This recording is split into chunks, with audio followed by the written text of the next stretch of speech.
Bullshit, this is all woman. Tell him, baby. Yes, it's the women. You gotta take your pants off. So boom. Okay.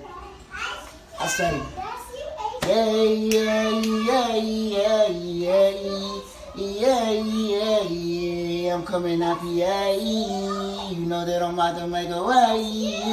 Yeah, yeah, yeah, yeah, yeah, yeah, yeah, yeah, yeah, yeah.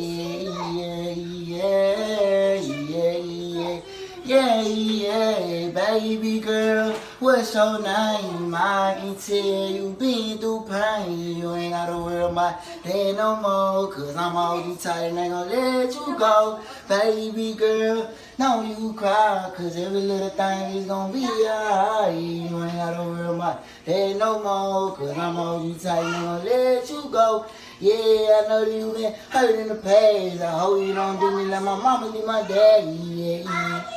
I'ma get to that. She play with her now like that. When he went to jail, she ain't right back. He loved her so much, man. Daddy's way. Now my daddy gone, she can't take it back. I wonder how she feel to do that. I promise I never do you like that. So you don't have to get used to that. Playing mind games and that foolishness. I'd rather keep it real and tell you what it is. Baby girl, what's your name? I can tell you been through pain. You ain't gotta worry my head no more, cause I'm hold you tight and ain't gonna let you go. Baby girl, don't you cry, cause every little thing is gonna be alright. You ain't gotta worry my head no more, cause I'm hold you tight and ain't gonna let you go. They say every toxic love story starts with a spark, but Jasmine Clack and Alonzo Hunter lit a whole damn wildfire.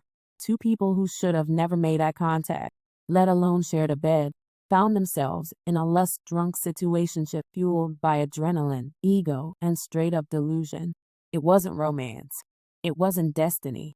It was a ticking time bomb wrapped in passion, sprinkled with red flags, and stamped with a warning label that neither of them bothered to read. And when it finally blew, oh, it didn't just end, it detonated. What started as excitement and obsession slowly curdled into rivalry, betrayal, and the kind of violence that reminds you just how fast "I love you" can turn into "I'll ruin you." And the part that really takes this story from tragic to downright absurd, after committing the kind of crime that destroys lives, Alonzo didn't quietly disappear into the jailhouse shadows. No, he logged onto social media from behind bars and reinvented himself as a discount MLK for prison sex rights. Even man, but I'm about to have a wedding now, so I can fuck this shit up by my wife and get her pregnant now. Like them niggas in Cali and Connecticut and New York. Besides, they just come on Donald Trump. Man, I need you passing out of law. People overseas that's messed up. When you need these bitch focus on takes for the other stuff. I told her, Saturday we got cons of it. She like, you for real? I told her I'm playing. She was like, she gon' see if it was real. That shit right there gave me chills. I have it throwing it back for real. White nigga at work, she in the set getting piped down for real. I told her, Saturday we got cons of it. She like, you for real? I told her I'm playing. She was gon' see if it was real. That shit right there gave me chills. I have it throwing it back for real. White nigga at work, she in the set getting piped down for real. Now hold on, I ain't done, man. You know, this is what I'ma do to him, man. Donald Trump paid that law so I can fuck my bitch like this, man. Hold on.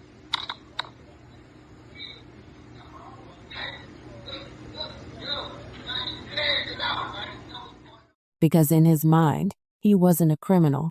He was a social justice warrior fighting for the right to smash behind bars. Welcome to the American Crime Femicide channel. Please like, share, subscribe, and hit the notification bell for future uploads. Jasmine was a 31-year-old Texas mother of 4, balancing kids, chaos, and a spiritual side hustle that Instagram has turned into a full-time ministry for people with internet. Tarot readings, hex removals, spiritual cleansings, the kind of services people pay for when they want answers about love, money, or why their life keeps falling apart on Mondays. And the irony that has everybody online gagged is this. Clack spent her days reading other people's futures, yet somehow never saw her own tragedy staring her dead in the face. Fresh out of jail, she meets this 27-year-old man, and I say man lightly, named Alonzo Hunter. He was younger, barely stable, and trying to be a rapper under the name Azoy, because felons with internet always become creatives. From the jump, the age and maturity gap was screaming. One person had 5 kids and a business. The other had a mixtape and a release date, but they locked in anyway. And like a lot of couples whose relationship is powered by lust, chaos, and zero long-term planning, they wasted no time getting pregnant. Jasmine, already a mother of 4, was now pregnant again, expecting a baby girl. Meanwhile, Alonzo was online talking about how as soon as this one comes out, they're having another. Not love, not romance, just control disguised as a family plan. Their daughter was born in September 2024, and for a little while, things appeared stable. Alonzo posted pictures of the baby, wrote about being a good father, and acted like he was on a redemption arc. But the internet always tells on people before life does, and by late 2024, his posts started changing. December hit and suddenly he was posting bargain basement philosophy. Once they find out you ain't stupid, now you crazy. Know your limit as a giver because a user ain't got none. Never trust a woman with a baby daddy. All that bitterness, all that suspicion, all that insecurity, he was cracking publicly. And then came January 2025, the month everything detonated. Jasmine posted that rapper Finesse 2 times booked her for a reading, a huge moment for her business. But instead of being happy for her, Alonzo spiraled like she had announced a wedding to the man. On January 22nd, he posted a list titled Things You Can't Do with a Narcissist, and then dropped a rant claiming she'd been cheating with her baby daddy and texting rappers. But he didn't stop there. He posted deleted videos, screenshots, and messages between her and Finesse 2 times, twisting a business conversation and making it look like a sex scandal. So look, my baby mama do readings and stuff, right? So this type of stuff she do with her dude clients and the people she fuck. She do readings, do cleans and stuff like that, but also she do sucking dick and balls and all that also. You know what I'm saying? So when she's telling me, hey babe, I have to work, she have to get off the phone, she doing some whole other shit. But check this out. Look at the messages of her and Finesse 2 times. He talking about when you gonna clean me up. She talking about this and that. Check this out. Look, bro, the whole time, right? My baby mama been doing whole shit the whole time in our relationship. And she blaming everything on me, like making me look like the bad person. Let's break down the messages, because the truth matters. Finesse reached out for spiritual services. She responded like a professional. I'm doing some work for clients. I'll send you reading options. All business, nothing sexy. Later, Finesse got a little flirty. Celebs will be celebs, but nothing showed she crossed the line. And what Alonzo also conveniently left out was the timeline. They were already unstable, already done, already posting like 2 people who couldn't stand each other. But when the internet got the screenshots, they ran with the joke. When you gone clean me up, turned into a meme, a catchphrase, a circus. Then Jasmine finally responded. No more lies, no more cheating, no more manipulation. She posted about trying to co-parent despite his felony charges, posted about how she supported him when he came home, posted about letting him use her extra car, posted about how she still tried, even when the relationship had already gone to hell. Meanwhile, Alonzo was unraveling in real time. Why all the pretty females be crazy? Don't tell me we locked in and somebody else got a spare key. If a person tries to trigger you, that's the wrong person to be with. Every post was another red flag he refused to acknowledge.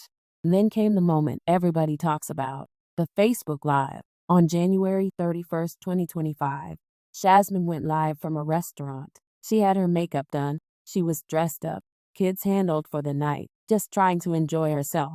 But the comments were chaotic. Girl, he's watching from a fake page. He just joined. Be careful.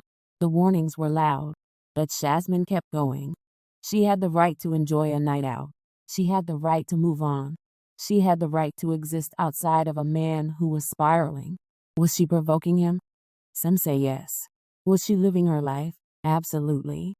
Did she deserve what happened next? Never.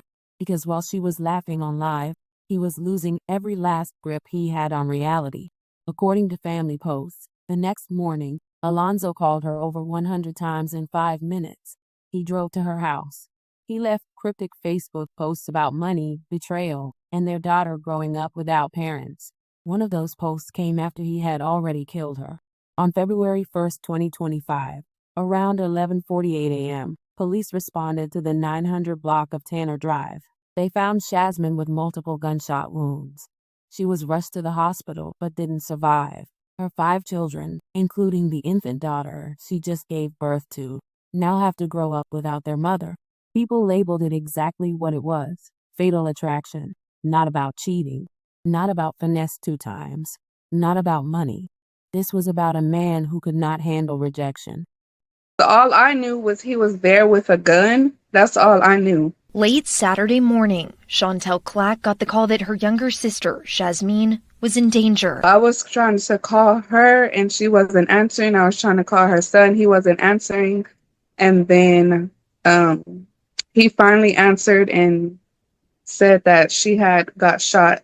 She tells me it was a case of domestic violence that ultimately left 5 children without their mother. Her kids, that's what really mattered. Like, she loved her kids. It was all about her kids. It's just a lot.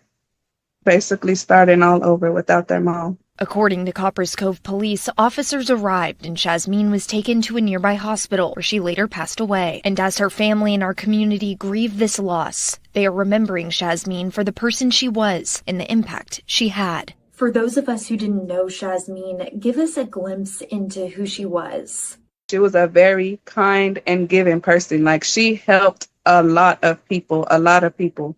Like, she would give literally the shirt off her back. Now Chantel says they're taking it day by day, focusing on the kids as they all try to move forward and leave one last message for her sister. I love her.